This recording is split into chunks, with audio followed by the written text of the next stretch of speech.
So to give you an example of how a company like Google can become the new favorite problem solver for many of our policymakers, just think about the implications of a gadget like Google Glass, which some of you may have heard about. Right? It's a new gadget that Google will put on the market in the next few months, and it's already available. It's basically a pair of glasses that costs $1,500, and it has basically a mini computer built into it. Right? It has a camera and a mini computer built into it, so pretty much everything you see in those glasses is analyzed. You can get reminders about where you need to be, where you need to go. It has the capacity to recognize objects. So it will know that now I'm looking at a glass. It will know that now I'm looking at a wall.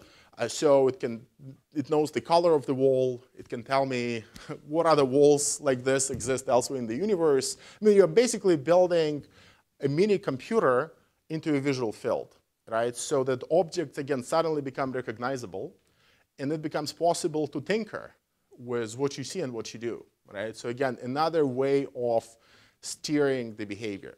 If you wear them every day, which is how they're meant to be working, they would know pretty much everything about what you engage in, what you eat. They will know what you had for breakfast. They'll know what you had for lunch. And they would be able, if policymakers or Google wants, it would be able to do what your smartphone does for your walking patterns. They can do the same for your nutrition patterns.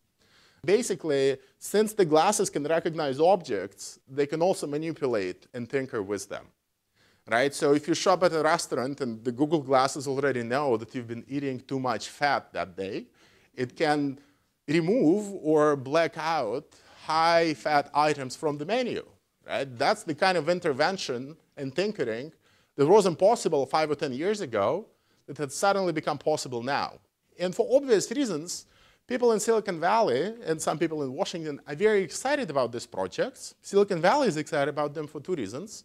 First of all, if Silicon Valley is seen as the next big problem solver that can help us solve climate change or can help us solve obesity, we would probably regulate it less rigorously than we might otherwise. Right? Because who would want to stop Google from solving all of those big problems by over-regulating how they collect data?